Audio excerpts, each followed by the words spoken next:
Good morning and welcome to this webinar. I'm Ben Caspers from Claremont, and for the next 90 minutes we'll be looking at how behaviour change communications can help reduce crime and violence and prevent antisocial behaviour.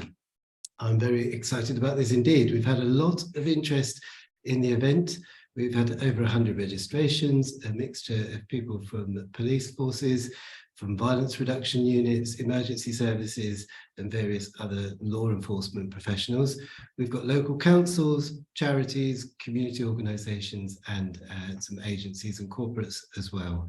We're going to hear from experts in bystander theory and from police forces who are using a public health approach to their policing. And we're going to be sharing some of Claremont's most recent work in this field. There's going to be a mixture of theory and case studies. And we're going to start with some presentations and then hopefully have a very lively Q&A panel discussion at the end. At the foot of your screen, you will see a button with a Q&A button. Please do send over questions to us as we're going. We'll either give them to our panelists at the end, or we'll answer them directly in the messaging window. And so without further ado, I will introduce our panelists. I'm going to ask everybody please to turn your camera on and mic on at this moment. We've got a lot of people today, an esteemed group. I'm going to whip round. I'll just introduce you if you could just give us a quick hello. We've got Graham Goulden, an ex-police officer with Police Scotland, an international violence prevention trainer, and an expert on bystander education and engagement. Graham, welcome. Hello. Hey Ben, an expert. Let's use that word a bit differently today. You know, I like it. I am passionate about it, but experts may be the wrong word, but we'll see. I understand that. Thank you, Graham. We've got Beth Durham, who's Head of Communications at Sussex Police. Hello, Beth. Morning, everyone. Really pleased to be here today. And we've got Tim Wiseman, Communications Manager, Thames Valley Violence Reduction Unit. Hello, Tim. Morning, all. Good to see you. We've got Padraig Walsh, a behavioural psychologist, lecturer, podcaster, broadcaster. I believe you even do some stand-up improv, Padraig, and you're a busy dad of young children as well. Padraig, welcome. Thanks very much, Ben. We've got Lucy Proudfoot, Associate at Claremont. Morning. Michaela Green, Claremont. Everyone. And Emily Rayner from Claremont as well. Thank you, everyone, for joining us. I think we've got a lot to get through. We will proceed straight ahead with our first presentation, which is going to be from Graham. If I could ask everybody else to turn camera off, mic off. Graham, to share screen, remember to tick the buttons at the bottom with the video thing. And over to you, please, Graham. Thanks very much. I'm assuming you can see my screen and everything seems to be working okay at this moment in time. Good. Listen, thank you for the invitation to speak today. And, you know, my name's Graham Goulden, retired police officer from Scotland, 30 years in policing. We'll come to that shortly. But today what I want to talk about is a passion of mine. You know, over the last 15, 20, 25 years, dealing with incidents of violence and abuse in Scotland, but also around the UK, often getting quite frustrated at the same messages that we seem to be pushing out to the public and wondering why nothing is really, you know, improving. I think things are improving, so we've got to be positive with that one. But today I really want to talk about the power of pie. We all like pie, don't we? But I really want to make the connection of this title to the influences that social norms approaches can have to changing human behaviour, to helping them come with us. Because many ways prevention is influence. You know, preventing violence, preventing antisocial behaviour, drink driving. We're trying to bring people with us. And we don't do that. There's certain things we should be doing when we want to achieve that. So for the next 20 minutes, I'm just going to give you a sort of journey of my experience and the work that I've been doing, you know, during policing, but I think quite a lot since I retired six years ago. I joined policing in Edinburgh in 1987. And God, the police officer that I was, I'm back row, second from the left-hand side, a young 19-year-old kid back then. I had a little bit of hair under that hat. And back in those days, it was the enforcement, you know, officer I was out, you know, doing the job which I thought I needed to be doing, enforcing the law, you know, searching people, you know, kicking doors in, executing warrants, recovering drugs, and all this stuff. And because that's what I thought I needed to be doing. That's what policing was all about, surely. And it is. You know, we can't move away from that swift visible justice, but we all need to start thinking differently. And when I joined the Violence Reduction Unit in Scotland in 2009, my boss said to me, "Take your hat off, son, it's time to think differently." And he really made me think differently about how we address social issues such as domestic abuse, sexual violence, knife-related violence. Note how I'm using the phrase knife-related violence. I don't like the phrase knife crime. Why? Because we don't have a knife crime problem, we have a violence problem. And the sooner we start to think about that and start to address the behaviours and attitudes that lead to people, using and carrying knives, we need to start, again, thinking differently. So I retired from policing 2017, and I use this slide here to incite you a little bit, right? I'm not got a big ego, right? I just said a little while ago, I really want to get us all to think, are we doing the right thing all of the time? Could we be doing something a little bit different to try and influence human behavior? And I want to give you, I'm no expert, I'm no psychologist, social scientist, but I have read lots. I've got lots of colleagues and friends around the world who are experts in this field, and they've really taught me a lot about how we shift thinking. And that word influence, we are all influencers when it comes to helping shift our communities to address certain issues. And we've all seen these adverts, in the past, these campaigns which focus on harm doers, focus on the perpetrator, focus on potential perpetrators, potential harm doers. The evidence says that these will have limited success. Here's one: don't be a loser. And I'll present some evidence from a friend of mine shortly, which highlights that these types of campaigns on their own will have limited success, and we do need to start thinking differently. I helped Police Scotland develop the That Guy campaign back in 2000, and I think it's 2020, in the back of the horrible murder of Sarah Everard. I was on television speaking about the need for society to make the connection between words and language and what happened to Sarah and far too many other girls and women, and men, I suppose, as well, here in the UK. And we developed the That Guy campaign. And the feedback we got from men, because that was our target audience, was very, very positive. And we backed it up with a little film, last year, which started to give men the tools. Let's just watch this. It's just over a minute. Watch this. Like, genuinely, I do have a few pals that are a bit problematic. It is that thing of, it's going on, and we're just standing by letting it go on. Whether it's hassling girls in the pub or inappropriate comments, we've all got that one mate that goes too far. There are those jokes that just make me feel a little bit uncomfortable in the changing room. Yeah, there are guys that are blatantly following women around in the gym, staring too long. If we do nothing, we're part of that issue, we're part of the problem. And the only way I can see that changing is if we talk about it. You see it all the time. If somebody steps out of line on the pitch, you'll be quick to say something. So why don't we step in when it's a situation or a scenario like this?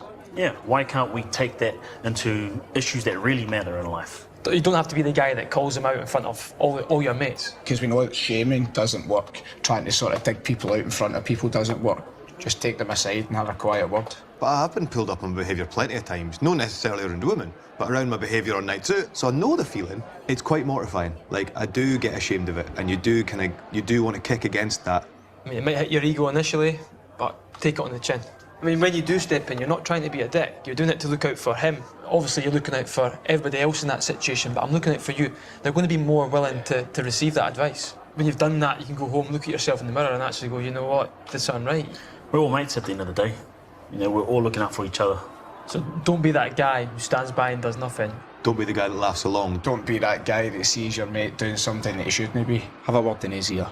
Be a mate.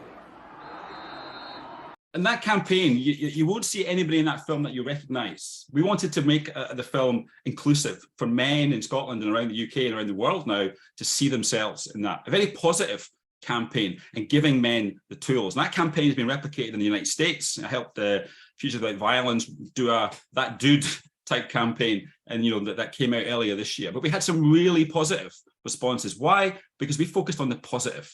We focused on the positive. We didn't just focus on the negative. We need to maintain some focus on the harm that's taking place. But more and more I've done this work, we need to balance it out with a focus on the positive. And you can see we've had some really good responses from men around Scotland, around the world, about how it's made them reflect. It's made them think differently about their behaviour, and also given them tools to support their mates. Humans make decisions. We put a lot of effort into it. We often use tried and trusted methods, but are also peppered by shortcuts. And I think, a person that has really helped me understand is the psychologist Robert Cialdini from America. And I reached out to Robert a few years ago, talking about, knife carrying and what we need to be doing. And he talked about a focus on the positive, building that consensus. His book, Psychology of Persuasion, is really interesting, talking about the different methods to, influence people. And this was an advert that came out in the 1970s. If you just go on YouTube, you'll find this advert. And it was the crying Indian. It was back, it wouldn't work now, I suppose, because of the issues around stereotypes. But back then, it was about dealing with pollution. And the film highlights this main actor here, in their canoe with lots of pollution around the place. And it won lots of awards. But Robert Cialdini, told me it didn't have the effect it wanted to. Why was that?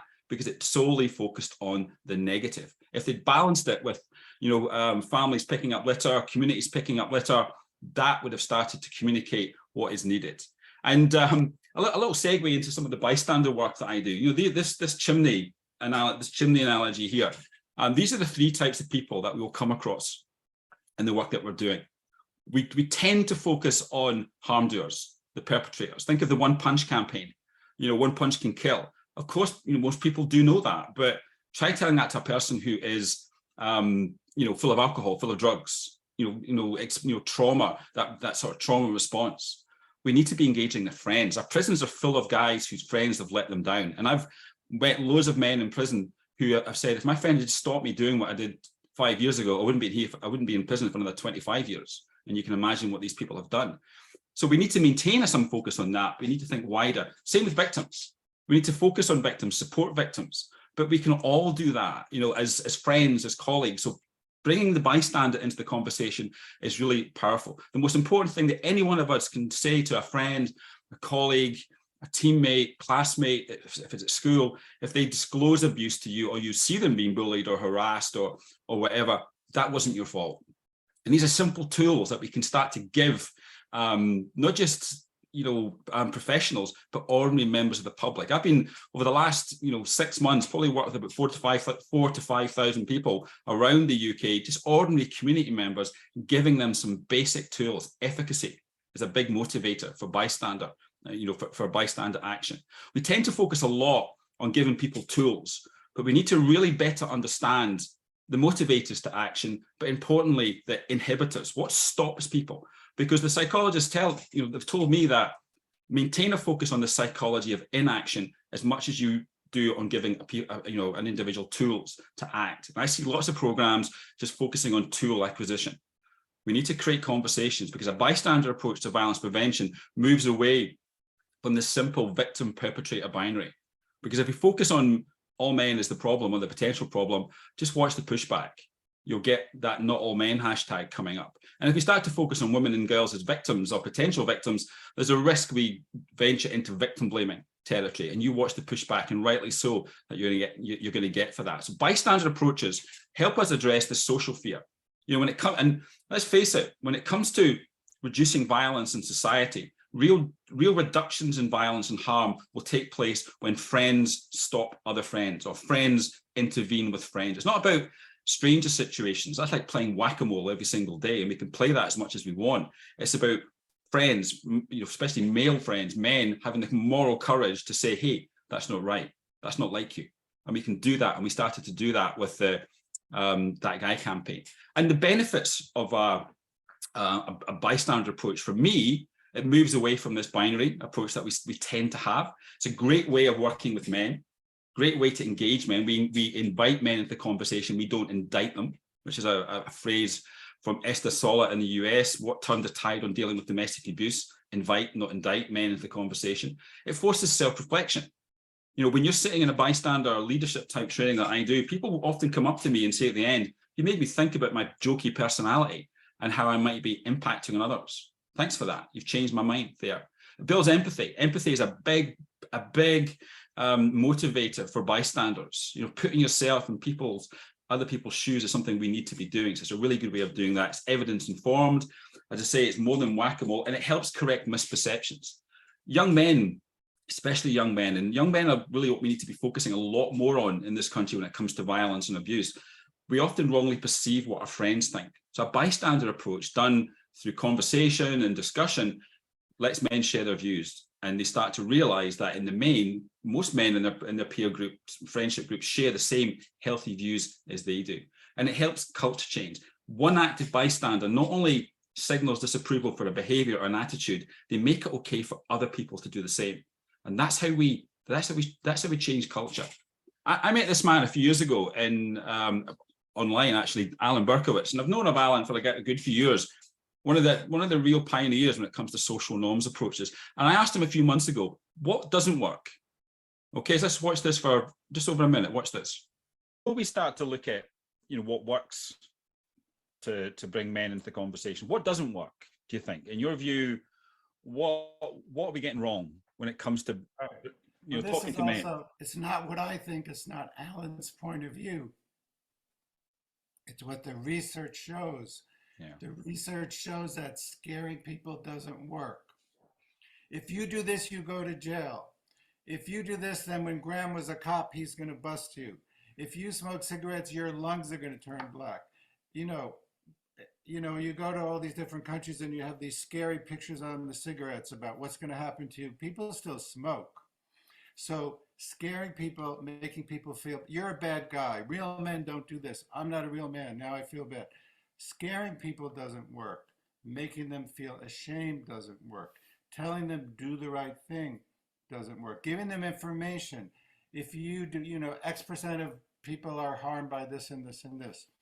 Those techniques don't work, and they're very common. It's like our first reaction is to show a scary picture of a battered woman if we want to address domestic violence. It's much better to focus on the positive.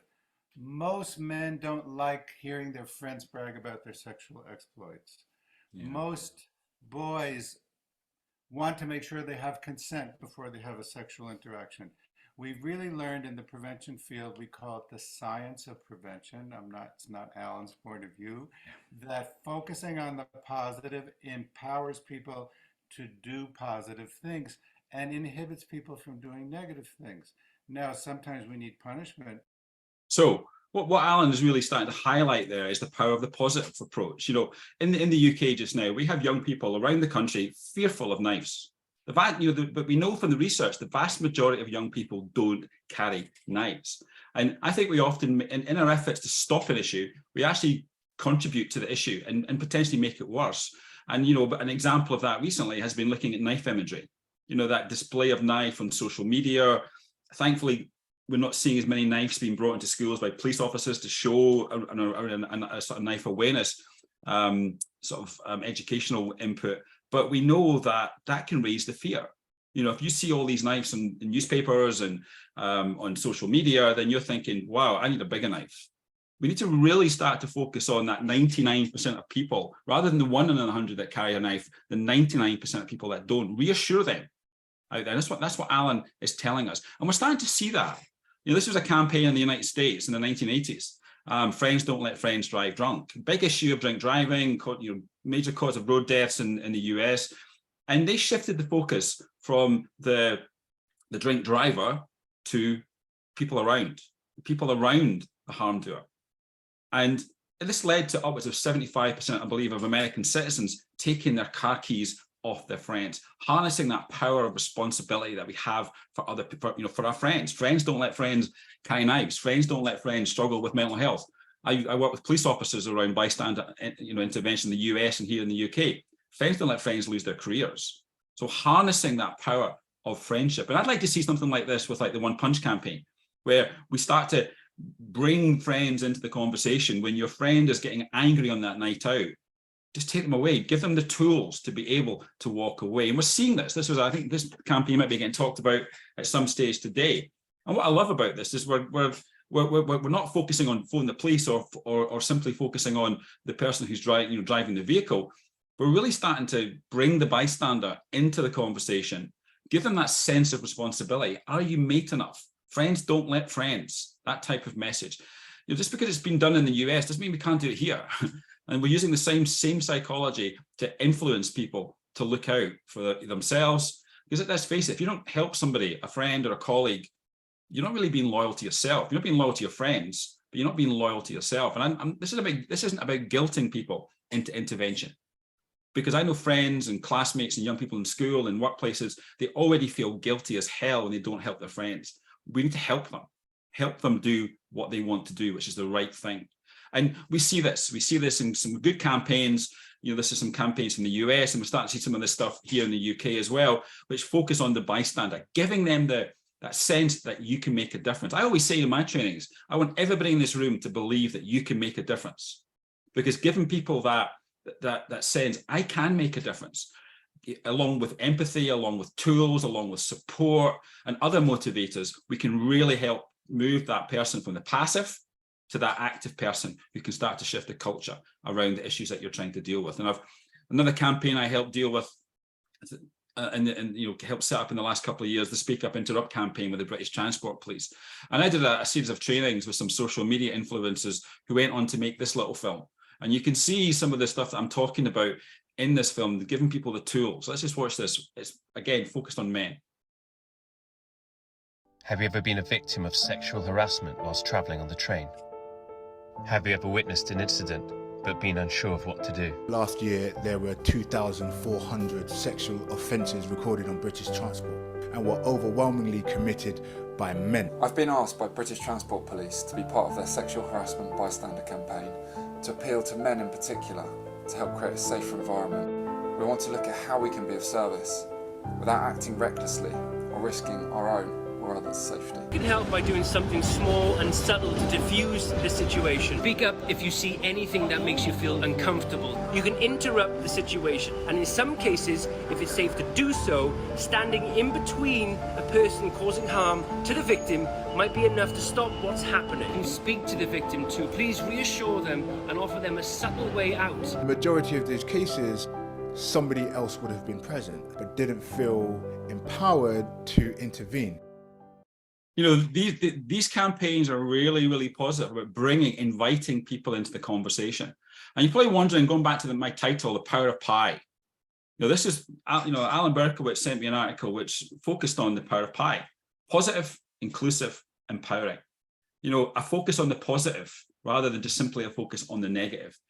Help people see themselves in the campaign. It's not all about celebrities or other influencers. It's just about ordinary people. Because, you know, we learn from people around us, ordinary people. So make it inclusive and empowering. You know, help people believe that they can make a difference and give them the tools to do so. We've got millions of untapped resources out there that if we can get involved, help influence correctly using the science of influence, they will happily move from the passive to the active. The science tells us what to do, and I think we owe it to ourselves, we owe it to our families, we owe it to our communities and the future generations to follow the science. Because I think sometimes we just revert back to the old ways. And another lesson that I was given by my boss in the violence reduction unit, and Karen said to me, the best ideas are the ones that at first scare the hell out of you, right? So if it sounds scary and people are a bit reluctant, you're on the right track as far as I'm concerned. So that was my 20 minutes of input today. We get some questions at the end, but thank you for your time today. And Ben, back to you. Graham, thanks so much for that presentation. It was everything that we were hoping it would be. I really appreciate the effort that you put into preparing for it. Some of the things that you have spoken about now for quite some time were what actually inspired some of our thinking in the campaign we're going to move to next. I'm going to ask Michaela, please, to come on screen and load up your slides. Michaela is going to be talking today through a case study of some Claremont work. It's work that we did for Sussex Police and Surrey Police. It's a drink driving campaign. And this is an example of where we did the evidence review and it led us to a bystander approach. Over to you, Michaela, please. Thank you very much, everyone. Graham did just allude to some of this campaign. Luckily, he was very positive about it. So as Ben said, I'm going to be talking to you about the campaign that we ran with Sussex Police and in association Surrey Police. They're very connected. Do appreciate the irony of the bar carts in the background. Next time, I think I'll get rid of that. I'm going to be taking you through today the discovery, which is what we call at Claremont, the research stage of the campaign, how we designed the campaign, how it was delivered, and ultimately the results that it achieved. I'd like to start with quite a harrowing statistic, which is that in 2020, almost 1,500 people in the UK were killed or seriously injured in a collision involving drink driving. Obviously, this was peak COVID. People weren't even going out that much, and it only got worse the following year. So the role for us was really to end the trend in 2022, and more specifically for this project, to help reduce the number of KSIs, which are killed or seriously injured people by drink drivers over the Christmas period across Sussex and Surrey. And really importantly, we needed to do something different. So campaigns like this are really routine, particularly when drink driving spikes in the summer and Christmas periods. One officer told us, there's a lot of campaign fatigue around Christmas. There's this conveyor belt of campaigns throughout the year. We've seen it all before. So we needed to do something really inspiring and something that supported operational enforcement as well. And we needed to move really quickly. We only had 8 weeks from when we started the brief to Christmas. I'm sure the comms people in the room kind of sweating just thinking about that. So I'm going to take you through, first of all, discovery or the research element. This is kind of the bulk of the presentation, and there's some interesting insights here. So this was how we composed our team. So there was psychology and research that was led by Dr. Helen Wells at Keele University, and also by Patrick, who's in the panel today, and his team. We then had a creative part of the team, which was led by our in-house creative director, Adam Mitchinson. And then we had strategic comms, which was the Claremont team, as well as the comms team at Sussex Police. And this was our approach to the research. So it's really using experts. First of all, we looked at offender profiling. So this was background research. It was provided by Dr. Wells and by the police. We also looked at police experience, which I'll come back to, but that was a number of interviews with current and former officers. And then we looked at the behavioral psychology, which was a big review of all of the academic literature, case studies, in particular other communications campaigns that have attempted to kind of solve this issue of drink driving. I'm first going to talk you through the offender profiling part of the research. I think it's quite interesting. The primary perpetrator group for drink driving in Sussex and Surrey is men, of course. That's also echoed nationally, by the way, aged 25 to 40. A drink driver is most likely to be traveling alone, traveling short distances close to home, and traveling at night time. We originally had this campaign aimed at drug drivers and drink drivers, but we kind of established that these are very different groups and they require very different communications approaches. So in the end, we just focused on drink drivers. In terms of the attitudes and behaviours of the offenders, they have a very high risk threshold. They do know often that they're over the limit. Knowledge doesn't tend to be the problem. They consider collisions to be incredibly unlikely. And they know that the penalties for drink driving are severe, but they certainly don't think they're going to happen to them. Some drivers use quite elaborate strategies to avoid the police, which I'm not going to be teaching anyone today. And punishment avoidance predicts future reoffending, meaning if someone sort of gets away with it once, they're more inclined to think that they're going to get away with it again. And now I'll come to 6 insights from behavioural psychology, which we work with very closely with Patrick's team on this, and what we kind of learned from those. So the first one is that drink drivers have poor impulse control and demonstrate something we would call restraint bias. So drink drivers tend to be more impulsive than the general population. They overestimate the amount of self-control that they have, and they often therefore put themselves into situations where they could carry out risky behaviours. And our big takeaway here was that we needed to take preventative action. So we needed to take action before the driver enters a dangerous situation or gets into their vehicle in this case. Number 2 is that drink drivers in the UK have a lot to lose. People are surprised often to learn that drink driving is most common amongst higher socioeconomic grades in the UK, but regardless of who the drink driver is, they could lose their job, their income, their loved ones, or their reputation. And so for us, it was about leveraging a principle that we would call loss aversion, so really communicating the losses that can come from drink driving, whether they're personal, social, or economic losses. Thirdly, shock tactics have limited behavioural impact, really coming back to Graham's point, you can't just scare people. A lot of the officers we spoke to had a bit of a problem with this. They felt that they showed people these shocking pictures of roadside collisions and it really had an effect on them. But what we found is that in the evidence, this effect is really unlikely to kind of have a lasting impact all the way to the point of decision making. So it's really important for us not to just shock for shock's sake, but to focus on intervening as close as possible to when that drink driving behaviour takes place. And then fourthly, again, to Graham's talk, bystanders can be our behaviour change partners. So in this instance, bystanders are kind of friends or family or people in the pub who might be around the drink driver, and they've got influence and they tend to be very favourably motivated, so they don't want their friend to drink drive. And what we found was having people around who disapproved of drink driving actually decreased the likelihood of drink driving even occurring.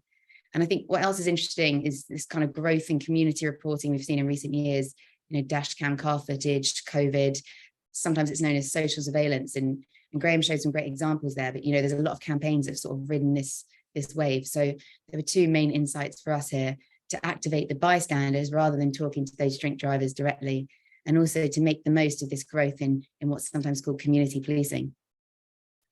And then fifth, availability bias can bring punishment to mind. And what we mean by this is that someone that's driven drunk in the past and sort of got away with it will recall that they didn't face any punishments and will be more likely to do it again. And we use something called the model of deterrence theory. And that kind of highlights that when the perceived likelihood of punishment is high, people are actually less likely to drink drive. And that word perceived is really important. And for us, that meant we had to really heighten the perception of enforcement, really make people think the police were everywhere and they were going to get caught. And then finally, planning and prompting can be really effective. So sort of preventative interventions, we call them antecedent interventions, they take place way before the harmful behaviour occurs.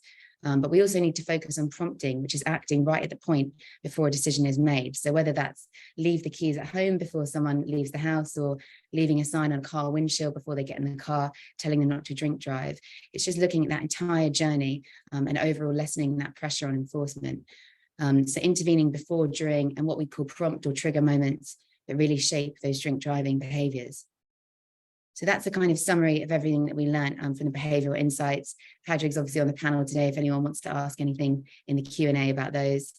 We also spoke to a number of officers and we got really good insights from the police. We spoke to a variety of levels, PCs, sergeants, inspectors, and then kind of higher ups within the UK police as well. We got loads from that. I'm going to really quickly talk through 4 of these that I think are particularly relevant to the campaign. Firstly, the police told us that drink drivers do know they're over the limit. Ben and I speculated, you know, maybe they just don't realise when they get in the car that they've had too much to drink, and officers kind of scoffed at this. That's really not the case. People often have a glint in their eye. They tend to undersell what they've been drinking when they get pulled over. They definitely know. However, they don't think that they're ever going to be caught. So drink drivers can be quite opportunistic, and they don't expect that the police are ever going to catch them. Maybe other people, but certainly not them. Officers agreed that we did need to amplify perceptions of enforcement, and that alluding to this increased likelihood of being caught was a really good idea. And I particularly like that quote bottom right. It really stuck with us throughout the campaign. So is it maybe better to make the drinker think that they will be grassed up? And that was really important to us throughout. And then drink driving is everyone's problem. You know, the police were not precious about who solved this issue, and they were really keen for friends and family and publicans to get involved. You know, giving people the words and the ability to make it easy for them to prevent drink driving. So they were the kind of officers' thoughts. I'm going to now move into the design, how we design the campaign. And the main part of this was running focus groups where we tested the ideas and our thinking with the target audience. We ran 4 groups in total. We ran 2 groups of potential offenders, so young men. We had a group that was rural and a group that was urban and suburban. Obviously, the landscape can be quite different in Sussex and Surrey.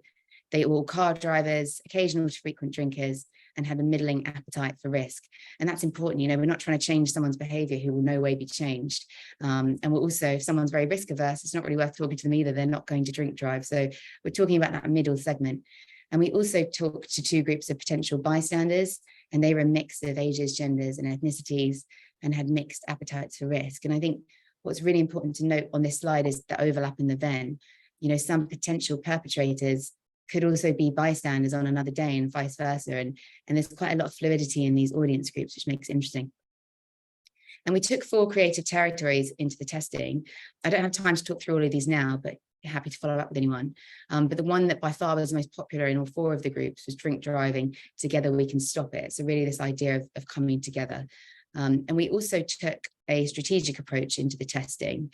We call this sort of an escalator of interventions.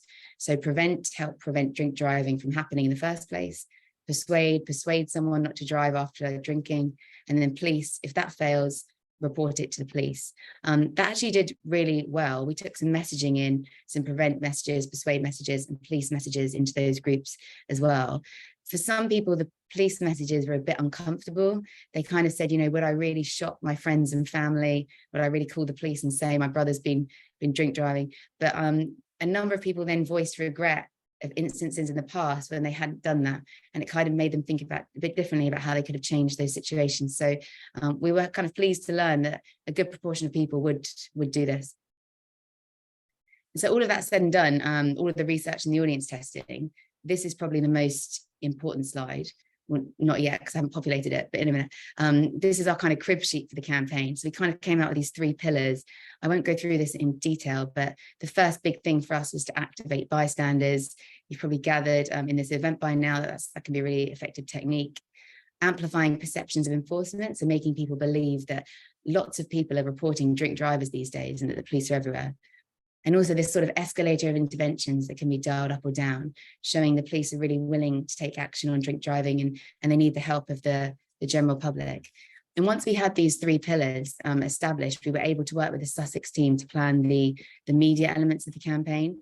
So we had a mixture of earned, owned and paid media, everything from PR to the police's own channels. We created social media animations, out of home, posters, leaflets, beer mats, and a lot more. And I'm just going to show you now how we delivered the media in this campaign.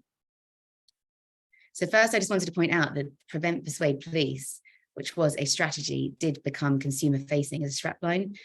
Sometimes creative directors don't like that when the strategy becomes part of the creative. But in this case, I think Adam was really on board and understood that it was really beneficial for the campaign, and it really actually helped the creative to take shape. We also used this line throughout, are you mate enough? So really appealing to that bystander effect. And you can see one of the prevent messages here. So are you mate enough to make sure they book a taxi, drink driving, together we can stop it.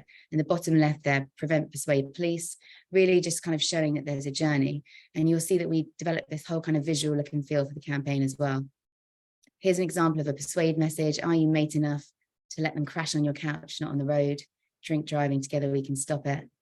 And then are you mate enough to call them out before someone calls 999? So drink driving, together we can stop it. And I think the context of the messaging is very important, particularly for the persuade messaging. So this appeared, you know, in pubs, beer mats, toilet doors, urinals there. It's very glamorous stuff. But we often say at Claremont, you know, fish where the fish are. So you've really got to talk to people where they are at the point where they might intervene. And in this case, that's often in pubs and bars. We also had this roaming ad van that we used for out of home, and it kind of gave the impression that the police are really everywhere. People saw this around the streets of Sussex and Surrey, and it really amplified the perceptions of enforcement. And we had this really good photo op with Sussex's Chief Constable, Joe Shiner. Joe Shiner also heads up road policing, is the lead for that in the UK. So it was a really great opportunity to have a powerful image to share with press. We also ran a national poll that was shared with press, and this was segmented by area. So we asked people, would you report a friend or family member who was drink driving? And this did really well, you know, local press especially taking what they could learn from insights from their own area. And we got really good coverage. It was really on message. Beth said to her team, you know, I've got one goal, get the chief on BBC Breakfast. And luckily no one was fired that day because the chief did get on BBC Breakfast, as you can see top left, and then bottom left, ITV News. That was rookie, that's great. And the other thing we did that I would replicate, that I think was really effective, was that we created this toolkit, which enabled other forces to localize the work and run it themselves. So in the end, we had 11 forces and a number of local councils run the work. They localized with their own logos, and in one case, sort of translated the work into Welsh. And that was great because it meant that we retained creative control, but people could also spread the campaign far and wide and spread it nationally. So that was really, really good to see. We brought a lot of the forces together. And finally, I'll come on to the results. You might have gauged by now that it did do well. So the campaign reached almost 1 million people across Sussex and Surrey on social media, and that's actually organic social media. So there's a real increase in impressions on the previous year. We did have a paid plan as well, and we reached about 250,000 people through that. And the level of media interest was really high. It was about 120% higher than in the previous year. And we got on, you know, broadcasted, you see in radio, print, and there were 36 local articles, which was really great. And I think most importantly of all, officers made 369 arrests over the campaign period. So there was an increase in operational activity last year, but this was still a 10% reduction in arrests compared to the year before. And this kind of suggests to us that the core aim of reducing the number of drink drivers was achieved through a combination of efforts, including the campaign. And we also won an award, which was really nice. Sussex Police honoured us with this award at Claremont a couple of weeks ago. As the agency, we don't often get included in these kind of things, and it was really lovely. We even met High Sheriff, you can see top right there. Don't ask me any questions about him, I'm not quite sure what his role was, but he did explain it. And we also got to go to the beach, which was much nicer than the toilets. So I think that's all we've got time for today. Beth, who led the campaign from Sussex Police, and obviously Padraig are on the panel. So if you've got any questions, pop them into the Q&A, and hopefully we can get to those at the end. Thank you, Michaela. Thank you for your presentation. It was excellent. And thank you also for the work you did on the campaign.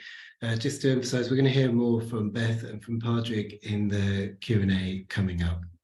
I'm just going to ask Lucy to come on screen and prepare your slides. The drink driving campaign, as you would have seen, had a big investment in that upfront section in the research and discovery. And what we're going to see from Lucy in this next presentation is really another focus on the discovery, to find those behavioural insights, to find those audience insights to guide future work. Lucy, over to you. Bear with me. Thanks, Ben. Thanks to everyone.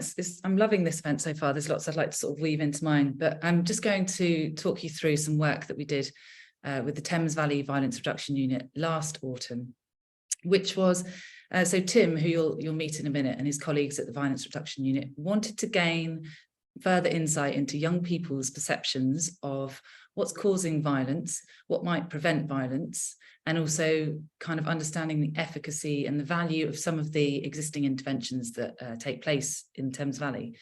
And when we received this brief, I have to say it felt like a bit of a dream brief, because on a personal note, I actually started my career back in 2008 working on a really big national, at the time, called anti-knife crime campaign. So it's really interesting hearing what Graham's talking there about the terminology.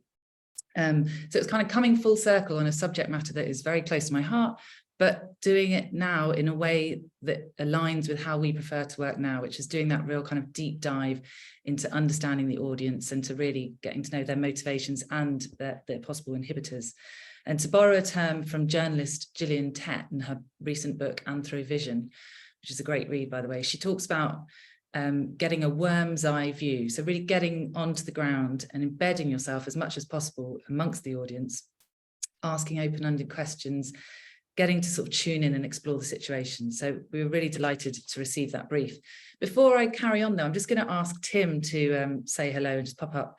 And Tim, could you just answer for us, just tell us how did this fit into your broader strategy at the Thames Valley Violence Reduction Unit? Morning all. Yeah. So for those not familiar with violence reduction units, we are there's 20 of us set up by the Home Office across the country, set up in 2019 in response to what was a surge at the time in serious violence, particularly knife crime, and particularly in London, but right across the country we saw spikes in serious violence, and violence reduction units were established as the means by which we deliver the public health approach to tackling serious violence, established to bring together partners from across both the public sector and also the voluntary community sector, and also to drive an evidence-based, data-led approaches to shifting that focus from too often on secondary and tertiary interventions, trying to arrest your way out of the problem, and instead to shift the emphasis to earlier intervention, education and prevention work. And that's a refrain that you'll hear across all of the different VRUs and the range of different activities that they're involved in. But for us, this particular project it's been great to work with Claremont on it. Again, it comes back to an evidence base. So how can we understand what young people's experiences are, and also the difference between their experiences and their perceptions, and that's quite a significant issue. Many young people's experiences were quite different to what their perceptions were, but it's their perceptions that were driving their behaviours. And one of the key elements to this brief was really around that point, around we need to understand what those people who are most disproportionately affected by violence, what is it that they feel is both driving their behaviours, but also what can we do to address that. So what are the risk factors and what are the protective factors that they felt were important, and that with that research we would be able to inform our work. We could give young people a voice and an influence in what we were developing, and importantly, I think one of the really important end results from the report that Lucy produced was also the evidence that we could play back to our local partners, so that they too could act upon it. So it wasn't just for the violence reduction unit itself; it was for the local partners that across the Thames Valley, and so our geography covers from Milton Keynes through Oxfordshire, Buckinghamshire and Berkshire, 13 different local authorities. So it's a really complicated partnership landscape that we work with. And so this report has given us a really useful evidence base that we can play into all of those partners. Lucy, does that help? That's lovely. Thank you very much for doing that, Tim. I just thought that might be a little useful introduction. So what did we actually do? Well, over the course of about 3 months last autumn, we visited 8 youth services across the Thames Valley region and spoke with 50 young people from, and that varied. Sometimes they were kind of universal youth centres right through to more sort of targeted alternative education provision. And we sort of just led the discussion under these broad lines of inquiry here. What do young people think is causing violence? What do they perceive to be the best ways of preventing that? And what about this space that we're in right now? Tell me your thoughts on that. Now, when I put it all together in this slide, it makes it feel really kind of neat and simple. Oh, I just went and visited these young people. But I have to say, it really wasn't. It was quite a tricky, knotty process. And why was that? I think several reasons. Firstly, logistics. Tim's just explained the breadth of the area and the number of partners that we had to get involved. We were absolutely adamant that we wanted to go to where the young people were. So not doing it on Zoom, not bringing them away from their space and doing it somewhere else. It's just the right thing to do, really, when working from a safeguarding point of view. Many of the young people we were dealing with were particularly vulnerable, but also from a kind of quality of insights point of view, it just made sense to go to where the young people felt safe. It was also tricky on an emotional level. This is a heavy subject matter, and I can't tell you the number of times I would turn up and the youth worker would sort of say to me before I went in the room, "Oh, just to let you know, like last week, a kid from so-and-so school got stabbed," or, there was always something that made this really raw and fresh for the young people that we were speaking to. There was no shortage of violent anecdotes that came up in the group. But it was also a really special process, and it felt like a real privilege to witness some of the interactions between a youth worker and a young person. Sometimes I think they perhaps hadn't even had that moment themselves. So to give you one example, a teenage boy was talking about how when he kicked off over something really minor, he'd knocked over his drink, he'd stormed out the room, he'd sworn, and he was like, "I'm going out for a fag." And he made the distinction that, if he'd have done that in school, he'd immediately have been isolated, labelled and just excluded. But in that space, in this particular centre, the people working there just gave him the space to breathe and to be and to kind of return to the moment when he was ready. And he was kind of saying in the moment that we were there, thank you for that, by the way. And it was just this very moving thing. I also want to be honest and let you know that one of the groups was a total flop. Really, because I arrived and the youth worker who'd agreed to be there wasn't able to be there with me. It was a really noisy room. It sort of backed onto this basketball court, and I think they'd all mainlined sort of 5 cans of Iron Brew and 10 packets of Skittles before I'd arrived. It was total chaos, and they just didn't want to listen to me or engage in what we were talking about at all. And why am I telling you this? I think it's just important to be honest, and it's disappointing and it's disheartening, and anyone else who sort of does this sort of work will know that, you feel awful about it, but it happens, and that's because you're working with humans. And I would just say, just be mindful to factor that in and kind of allow for that. And I thank Tim for his flexibility and understanding in that particular occasion. Whilst on that note, I thought it might be useful just to run through some things that really helped make this process work better. First thing, they're absolutely critical to have the youth worker in the room with us, like I've just explained, where it didn't go well. Otherwise, you're basically just a sort of random adult, and why should these young people open up to you? The youth worker helps to put them at ease, helps to build the rapport and the trust, and also it's just good safeguarding practice. Because of the sensitivity around the subject matter, I found it really useful to use sort of third-person statements or ask hypothetical questions like, oh, you know, if your mate was doing this, what might happen there, rather than asking these quite directional, potentially quite accusatory questions. This one feels important because, you know, most people go off the topic guide that you have in front of you, and obviously you're conscious that you have a limited amount of time, but when people start talking about something they're interested in, and particularly with teenagers, that tends to be teachers and slagging off teachers, they're going to talk for as long as they get. So I think the thing here is just kind of really give space to that, hone in on that, connect with the young people on that, but try and sort of bring them back to the conversation where appropriate.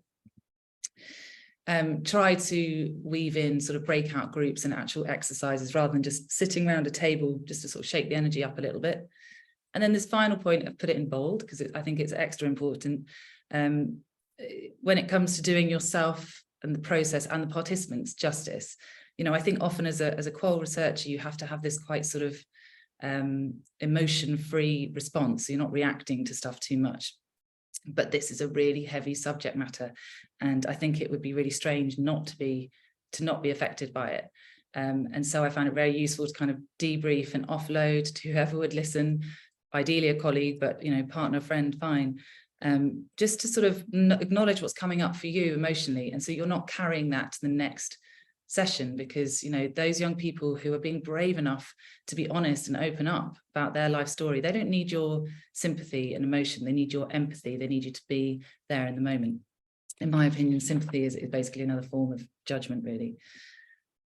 We also conducted research amongst practitioners, 25 seasoned youth workers who spend their days working with the young people that we're trying to reach, really just to give us that kind of elevated view of what's going on. We did do these on Zoom, and they were really great. Some were individual, some were groups. And in the group scenarios, it became quite clear that a lot of the people who were working on the same patch, if you like, had never really spoken, and they sort of ended up using it as this kind of knowledge sharing forum. I'm about to whiz through some findings because I'm conscious it was quite a big report, and I don't want to go into too much, but I just wanted to flag, this is obviously an incredibly complex subject matter.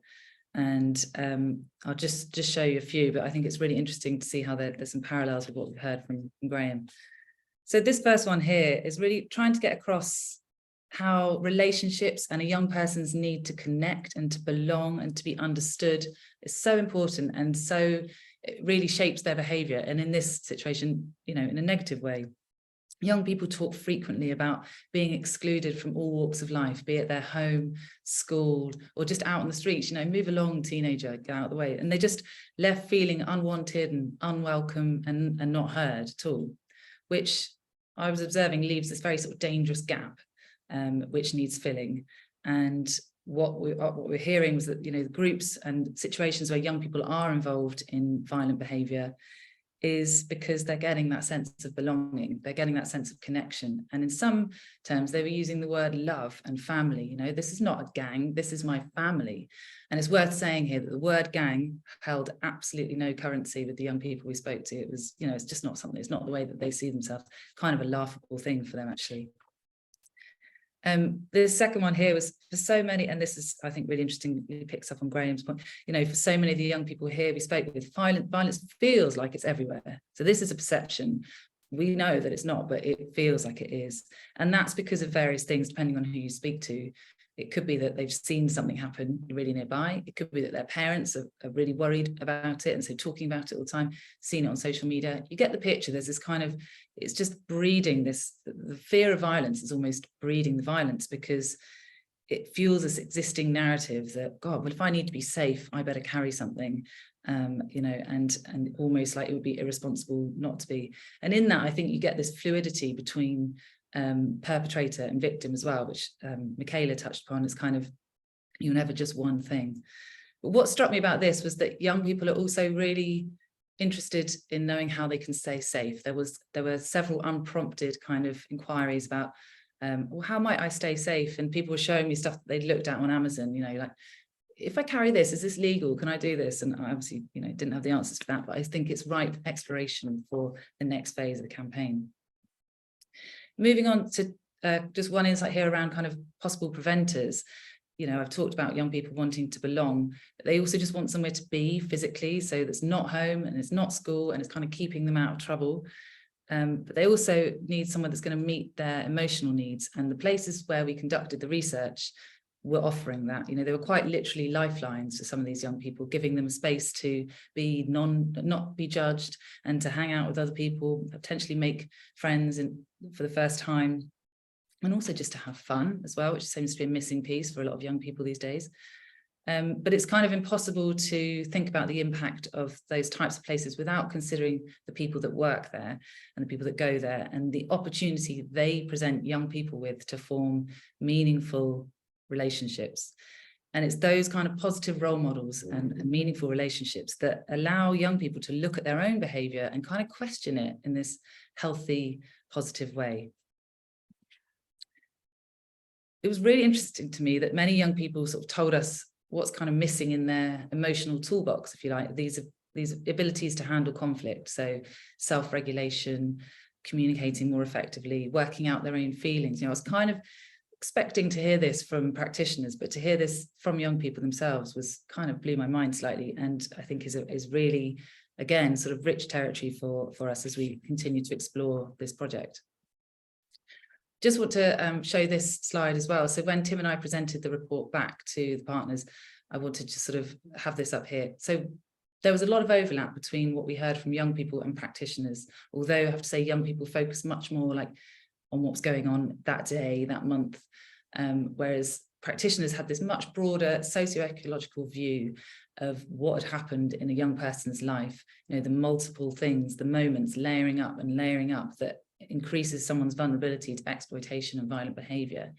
There's a very kind of clear sequence of events that they seem to all throw up. And I think the question that we put to partners was, at which point in this arrow can we intervene with most effect? We sort of know that by the time we get here, that's, you know, it's going to be really hard. Certainly the campaign alone is not going to cut it at that point. So that's all from me. And I just want to say thank you very much for listening. It was such an interesting project to work on. I could talk about this all the time, but I think really, much like Michaela's, it demonstrates the lengths that we go to understand the audience before we dive into designing. And, you know, within that discover, design, deliver process that we have at Claremont here, this was very much part of that discovery process. And there's so much value in doing that. And it makes us really happy to be able to do work like that, because it means hopefully that we can build solutions that are more effective. And we are delighted to be continuing work with Tim and co. So thank you very much. Thank you, Lucy and Tim, and congratulations on this work. We'll look forward to hearing a bit more from Tim in the Q&A to follow. I'm going to move straight on to Emily now, who's just going to load up your slides, please, Emily. Now, this presentation is a bit different. It's a bit shorter than the others. We did some work for a housing association that very generously allowed us to share some of the findings from the research that we did for them around antisocial behaviour. Emily's just going to take you through, I think there's only 3 slides here. There's some very interesting findings. Over to you, Emily. Thanks, Ben. Yeah, just to clarify, this is very much research insights. So we're not at a stage of developing communication materials, but these are the ideas that we gathered through the people that we spoke to when we were working with the Housing Association. So as Ben said, 3 slides and 3 points. We're going to look at the perceptions of antisocial behaviour from the residents living in the Housing Association, how those perceptions are formed, and just some very initial findings and recommendations about what to do about it.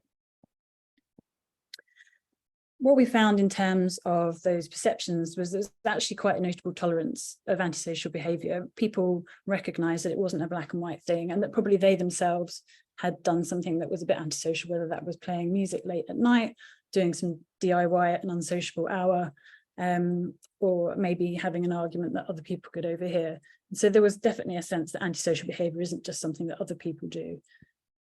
And along those lines as well, residents generally had a proportionate view of what could be done about antisocial behaviour. Someone said, I wouldn't expect someone to lose their home over shouting and swearing, for example. So there was a tolerance and there was an acceptance and a realisation that there wouldn't necessarily have to be huge consequences in relation to the antisocial behaviour.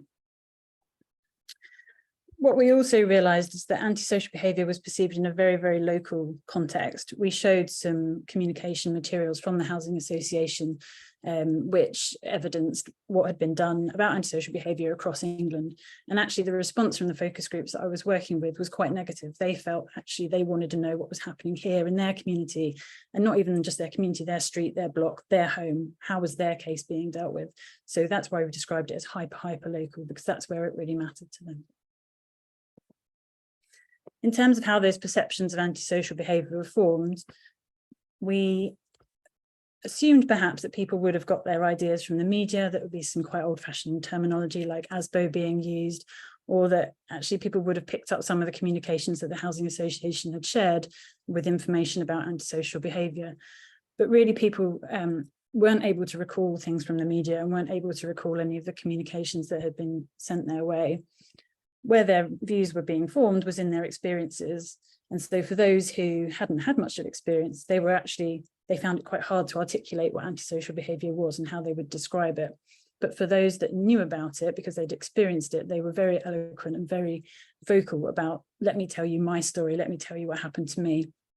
And they had a lot to discuss when it came to antisocial behaviour because of the experiences that they'd had at their doorstep. And in the same way, therefore, the people who hadn't experienced it felt it was quite low on their agenda, or perhaps they'd experienced it in the past and it was no longer the main thing for them. For those who were still experiencing it now, they felt very strongly that it was really the most important thing and the thing they wanted to talk about a lot. And it also highlighted some of these contrasts between where it's something going on over there versus something that is happening to that individual. We were talking about dog mess on the streets, and most people agreed that's quite antisocial. And someone said to me, yeah, but if it was a bagged up dog poo launched at your garden type of situation, then yes, that's antisocial behaviour. So this real sense of how the individual was affected, that was when people felt very strongly about what antisocial behaviour was. In terms of what to do about it, we really learned that not all antisocial behaviour was equal, and the worst forms of antisocial behaviour were about where it encroached on residents' four walls. One man told me about the smell of cannabis that he experienced a lot rising up from the flat below him. And he felt very frustrated that it was encroaching on his space, his home, his four walls, and he couldn't shut it out. You know, it was coming through the floorboards, it was coming up over the balconies. There was no way for him to stop it. And that really was infringing on his personal life. And that was kind of the highest level of antisocial behaviour that people were experiencing. And our recommendations to the Housing Association were actually, in terms of communication responses, they need quite a different approach. Those individuals who are feeling quite stressed and quite anxious, really their kind of security was being infringed in that way. Their sort of level of need required them to have a different kind of custom service experience, and kind of their user experience needed to change from the Housing Association's perspective, rather than it being a kind of communications approach for them. And whilst residents generally didn't expect the Housing Association to magically solve all the antisocial behaviour that was going on, they really felt that they shouldn't remove themselves from it either, that because it was their housing, their property, they did have a responsibility, and they always wanted to see the Housing Association present. And the key thing that people really wanted from the Housing Association was to show that they cared. And I found that really interesting and quite surprising in how sort of paternalistic the relationship was between the Housing Association and the resident, or the perception of that anyway. And that was based on sort of quite historic views of how a housing association should behave, the experience of having had a local housing officer, having a face and a name and someone to connect with and tell your story to. And people felt that that shift away from that way of working had meant that they'd felt quite alone and uncared for. And so we were working with the Housing Association to think about, well, how do you create that alternative feeling of being cared for and looked after? Because that's what actually people were really looking for. That's actually the end of mine, but I wanted to kind of think about how this could be applied in a wider sense. I know that This is focused on housing, but there obviously there's lots of antisocial behaviour that goes on elsewhere. Our friends at the Canal and River Trust told us that there's a real issue around antisocial behaviour around the waterways, particularly in the summer. And so I think sort of widening this out to where it could be applicable elsewhere would be useful, and particularly thinking that sort of sense of caring for the community and that sort of wider perception, not focusing necessarily on perpetrators, as so many people have said today, but thinking about everybody else who's involved in that experience, and making sure that there's a kind of a sense of duty and responsibility there, and that everybody who's involved and affected feels like they're being listened to. And we kind of really felt that through this work, and I think that can be applicable elsewhere as well. So that was brief, but I hope it was useful, and I'll now hand back to Ben. Thank you, Emily, for sharing that. It's really useful. I know we've got people from local authorities and from housing associations on this webinar, and I'm sure they would have found that useful. We're bang on time. We're doing great. Thank you, everyone. I'm going to ask all of our participants and panelists to now turn your video on, and your we'll keep you on mute for the time being. I think that is nearly everyone. We might have Tim as well. There we are. Thank you, Tim. Just got a couple of questions, actually. We're going to start with Padraig. Padraig, you were the lead psychologist on the drink driving campaign. As I recall, you were actually very keen on the bystander approach and the sort of whole community response. That aspect of it. And you mentioned to me when we were doing the work that you have experience of this in other settings of a whole community response. I think you mentioned that you have done some work in schools where you've used that approach. Do you want to just expand, just explain where you are on this? Yeah, I love the bystander approach. I think a bystander adds a human voice to a generalizable message. So it adds nuance to it. When we started first discussing this, an interesting quick story, I went back down home. I'm living in Dublin in Ireland, but I'm from the countryside. I went and met my friends for a drink. There was 3 of us at the bar, and one of the guys had had two drinks, and he said, I will have a third. And the guy beside him said, you're what? And I said, okay, this reminds me of the bystander effect. And the nuance attached to that. It wasn't coming from a place of authority. It wasn't a communications agency. It wasn't a threat. It wasn't a police officer. It was your friend saying it to you in a way that you're going to listen. And the message needs to be always adapted towards the audience. How is the audience going to perceive it? And the best person to deliver that message is somebody who knows you well. So one of the really great things as well about that bystander is it creates the social norms. It signals to us what is acceptable in this particular environment, what's acceptable and what's not acceptable. Because as human beings, we're looking around all the time to understand what's the norm. If I start a new job, I'm going to go in and I'm going to do training, I'm going to look at policies, but I'm also going to look at my colleagues and see what are they doing? Are they staying late? Are they staying close by? So the bystander does a lot of these things. Now, one of the interesting things about bullying was that you have 1% of people being the perpetrator, 1% of people being the victim, and then this other 99% of people being left out of the conversation with so much power and so much influence over what can actually happen. So the importance of that messenger is really, really important. When we looked at the drink driving campaign and we talked to some potential drink drivers and some potential bystanders, what became very apparent was that they're falling into the same category, that some people who were our bystanders or our mates are also potential drink drivers. And what's lovely about this bystander campaign, when we're talking to somebody who could be of influence, we dislike this creating cognitive dissonance. We hate, I'm not going to say to you, Ben, you need to exercise more.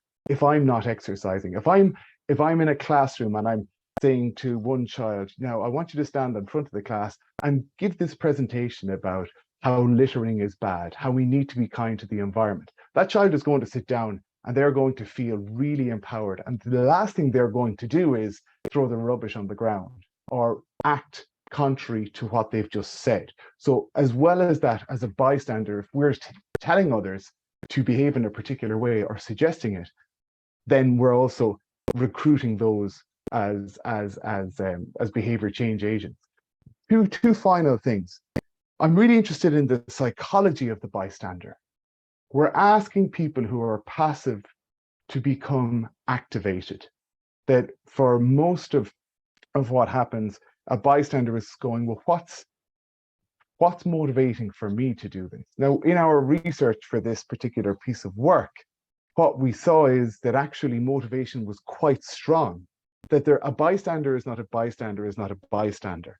In fact, there are lots of different types of people involved. And if I'm really close, those people who are very close friends, who are partners, who are close family, were unlikely to be activated as bystanders at the police phase. And that was really, really apparent, that if we went with just a police-based, I'm going to call you out if you drink drive, that's going to be very difficult, because that also feels like an intervention, that this is an applied piece of work, and that it needs to have what we call social validity, that this isn't going to feel like an intervention. I'm a bystander and you're asking me to get involved. I need to be able to wake up beside my partner in the morning and then not to turn to me and say, do you know what you said to me last night? I need to wake up in the morning and not have my WhatsApps filled with, you called him out. Who do you think you are? What are you doing? This needs to have the nuance and subtlety that a person can execute it well. So in that sense, what we decided to do with this piece of work was to give people the tools. We ran the COM-B model looking at whether it was capabilities, opportunities, or motivation that was most in need for bystanders. And capability consistently came back. And it wasn't capability in terms of how do I give knowledge to my friend. It wasn't around how do I emote from my friend by making them feel shamed or guilty. It was what can I do to activate them and change them behaviorally. So all of the messages that you will see over urinals or on billboards or on beer mats are what I can do as a bystander. So for instance, calling a taxi for somebody before you go out is very rewarding for a bystander. The reward being, now I can relax because I'm going out with a friend. So the reward for the bystander is, I can relax.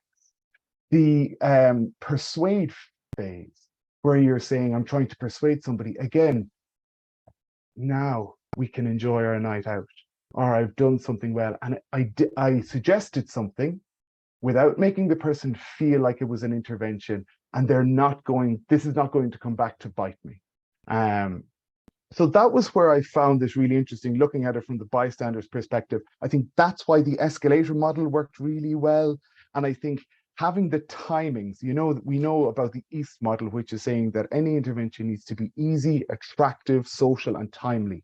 For me, the timing of our intervention was really important, so that we were doing well by the bystander, that we were giving them the tools before we went out. Leave your keys at home, pre-book a taxi. Very soft touch, doesn't feel like an intervention, but is exceptionally effective when it comes to preventing drink driving.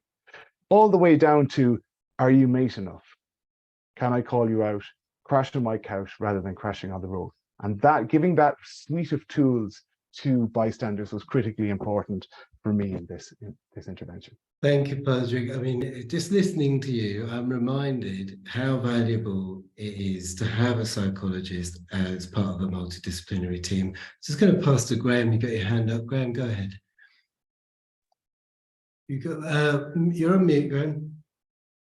I just love listening to experts and psychologists who really just influence the way that I think. And that bit you mentioned there about Patrick, friends find it difficult to speak to friends. People think strangers is more difficult, but friends is really difficult. So giving them the tools, and I gave you a tool to speak to a victim, that wasn't your fault. Patrick, you used the phrase calling out. I use the phrase calling in our friends, and using your relationship with your friend to have that conversation. It becomes a little bit easier. Like in social work, the phrase is connect before correct. They use it with kids. Same here, connect. Hey, I'm your friend, Patrick. But using that relationship. So the more tools we give, more people we're going to act. So thank you for that, Patrick. Thank you. Thank you, Graham. I'm going to move to Beth, please. Beth, we've got a lot of people on this webinar from other police services and from people in law enforcement. The question that I wanted to ask is, you obviously went for a very targeted approach. Were there any voices internally advocating for a much more general campaign, a raising awareness campaign with that target audience that we've all heard before, the general public? What did you have to deal with that with your targeted campaign?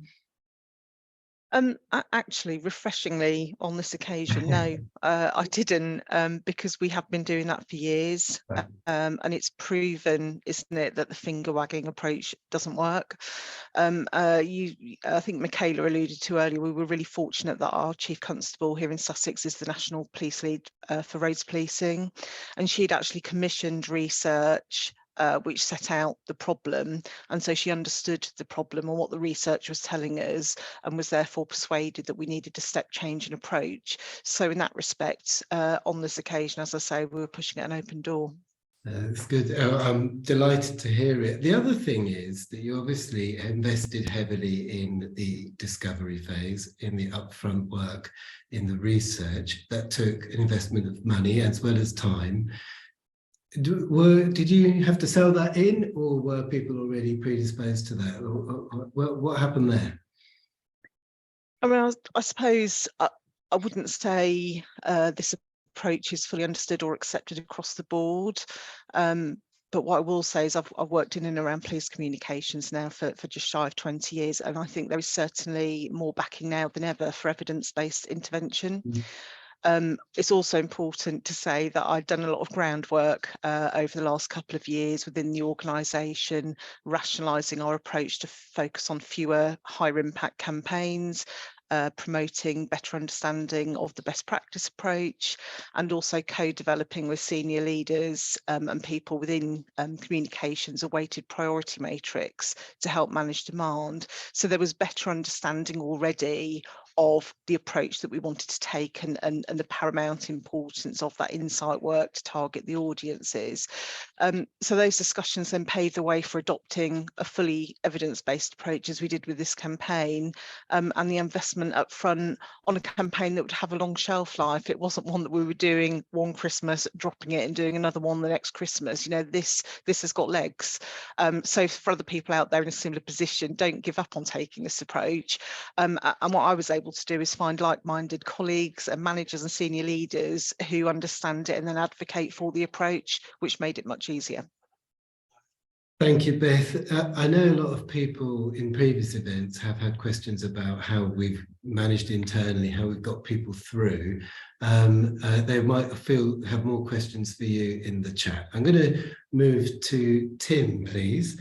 Tim, you've always been hugely passionate about not just doing research with young people, but actually involving young people in the fabric of the work, taking a co-design approach. Why is it so important to you? Why have you got that focus on co-design?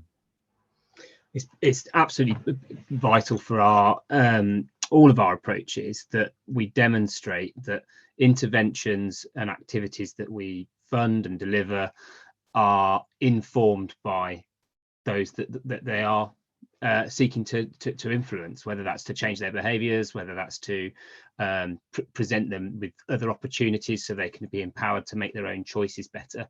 And always, all of those interventions are far better when they're designed with the young people. In our particular perspective, it's young people that we focus upon.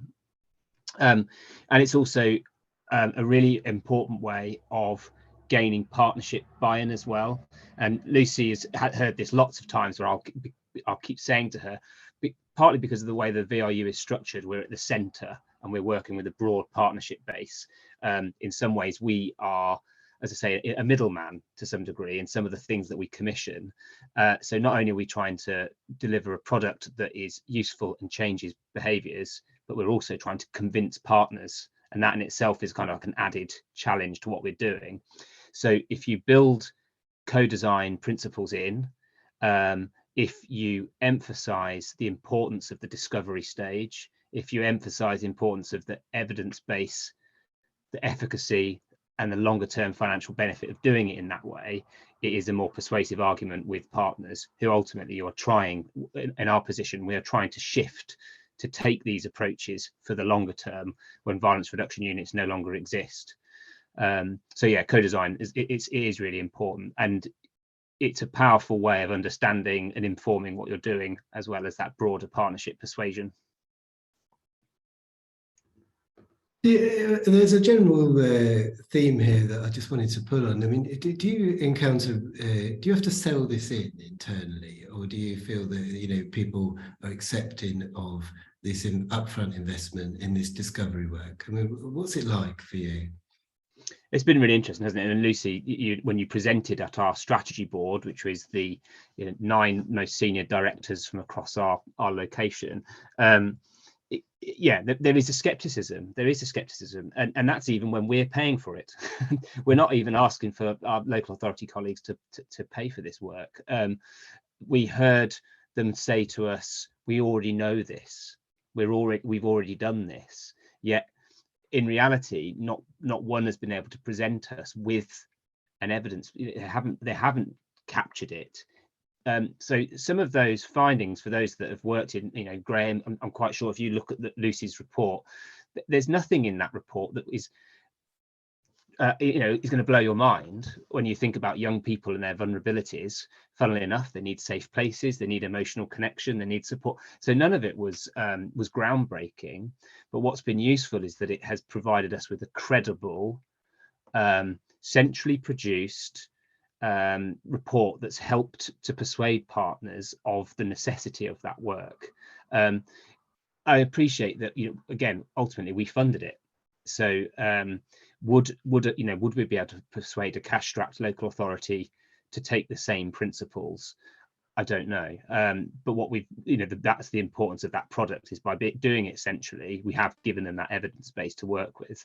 And I hope that they have seen the value of doing the discovery work, doing the co-design work, and allowing the process to kind of give them resources beyond just the final report. I know that we've provided local authority colleagues with the insights from the young people in their particular local area, and encourage them to use them in their own activity, take it into their own board meetings, etc. So there's ways of using it and trying to get them to buy into it, but you definitely have to sell it in, definitely. Yeah, I'm sure. Thank you, Tim. I'm going to turn to Graham, please. You're obviously focused on a lot on early intervention, on prevention. How does that go down with some of the traditionalist, old school coppers that you have to deal with? Who think perhaps greater deterrence, more bobbies on the beat. I mean, how do you deal with that? Ben, it's not just police officers, it's my family members in the past saw me as the soft cop, right? And I was often called the soft cop in my years in the violence prevention unit, in the violence reduction unit. No, I'm not soft, I'm smart. This is about smart policing, smart justice, smart campaigning. It's not, and I think, we have a, let's not go into politics, but I think a lot of the VRUs and policing has been driven, and public perceptions have been driven by the narrative from government and politicians, and that tougher on crime narrative. And I think we need to present the science. Cialdini talks about the power of the influence of authority. So using the evidence base that's out there. Alan Berkowitz, taught me to use that phrase, the science of prevention. It's not my view, it's the science of prevention. And we ignore the science, we ignore the research. There's decades of social science research that says that we can train people to be active bystanders. Why are we not using it? So I think, I just sort of, come back with the evidence. We still need to talk about, good enforcement. Swift visible justice should be part of any violence prevention strategy, but we also need to start to change mindsets. Thank you, Graham. I'm going to turn to Patrick, please. Get your hand up. Yeah, I was just talking about when I was listening to Graham, it reminded me of one of the difficulties that we had at the start of this drink driving campaign, when we were trying to identify what the metric for success would be. Because when we're using that escalator approach, actually what we want is less catching of drink drivers. Yes. So that was a tricky one. And we also had this this dichotomy and this difficulty where there were fewer roads police officers on the beat. So we had to increase the perception. So the metric of success was difficult to quantify. It's very nice from a political perspective to say we have a quantifiable amount of more police officers on the beat. We have caught more people. But really, what does that communicate? It communicates that potentially there are just more issues out there that are getting caught. And what we want to do is to work at such an early preventative level that we're giving folks the tools to say, actually, do you know what? There isn't this need for a more heavy-handed approach. And sometimes just because it's costly, just because it's measurable, doesn't make it important. And that's one of the difficulties that we can find in this work. Yeah, thank you, Padraig. We've had loads of questions in the chat, but I'm delighted that actually our group here have been fielding them as we've been going. This is a multi-screen event. How about that? But there is one question from a participant that I would like to put first to Graham, then I'm going to send it to you, Padraig. That question is as follows. Andrew Tate, do you worry about the impact Andrew Tate is having, influencing and shifting social norms amongst young boys and young men in terms of what is acceptable behaviour? Does it risk future bystander activations having reduced impact amongst that particular audience? Graham, you must have considered Andrew Tate a huge force. Yeah, he's a man that comes up, and it's not just Andrew Tate, there's other influences out there who have that impact. My work with young men tells me that individually they possess healthy attitudes, healthy norms, and individually they, excuse my language here, but they see Tate as a dickhead. That's it, they individually. But it's when they're in their peer groups we have the issues. And there's a really interesting piece on, you'll find it on Google, just Google the destructive influence of imaginary peers. That's what it's called, this destructive influence of imaginary peers. And I've said that a few times today. We need to, there's some things that Tate says that we have to respect, that young men are going to buy into that. We have to respect that. And I think we have to give our audience the autonomy to make up their own minds. We can't just say you need to not speak to him. But we need to create conversations, create conversations, because that's when we start to see the healthy norms rise to the surface. There's more good in the bad. There's more good in this world than bad. We have more in common than which divides us. So using that pie analogy again, focus on that, really invest in the conversations. I use that analogy when I'm working with police officers around social science to train them to be more active within the organization rather than just with the public, on each other. So yeah, I think Andrew Tate needs to be talked about, but we need to, I think, have more faith in our young men. Thank you, Graham. We've just got running out of time, but I'm just going to ask just 1 minute, please, from Padraig, and then we're going to ask for a final view from you, Beth, if that's all right. Padraig, Andrew Tate, toxic stuff. Yeah, I agree with everything Graham says there, actually. There are more than just Andrew Tate. I'm not overly familiar with him, but he doesn't seem like somebody who's going to take much of my headspace. But obviously I'm out the other side. And when you have young men who are at a point where they're trying to understand and decide who they are, who we are as a peer group, having that conversation helps people to decide where do we fall within this.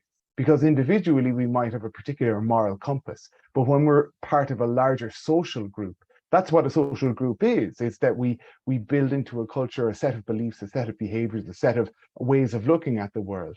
And to have those conversations, young men having those conversations, while also having a good moral compass for coming from alternative voices, that will be really good. So yeah, that's my hope on that. Thank you, Padraig. Yeah, Beth, I'm going to send this curveball to you at the end as well. Any thoughts on Andrew Tate and this sort of toxic male challenge that we have? I just think there's more than one influencing factor, isn't there, on anyone. I have two boys, they're young men, they're influenced by a range of things, but actually most influenced by the people around them. So I think the research shows that the bystander approach works, and I think often that's more powerful than something that's virtual, that's influencing them. So those are my views. Thank you, Beth. Sorry to chuck a curveball at you right at the end with Andrew Tate, but thank you for your answer. We are out of time. It's 11 o'clock. I would like to say a heartfelt thank you, Beth, for your participation, Padraig, Tim, Graham, as well as my esteemed colleagues, Lucy, Emily, and Michaela. Thank you so much. Very well done. That's a wrap. I hope you've enjoyed this webinar. I think it's been absolutely superb today. I really am very, very happy with it. Thank you and have a wonderful Thursday, everybody. And we'll call it a day there. Thank you very much. Thank you. Thanks, guys. Cheers. Thanks, folks. Good to meet you. Bye. Thank you.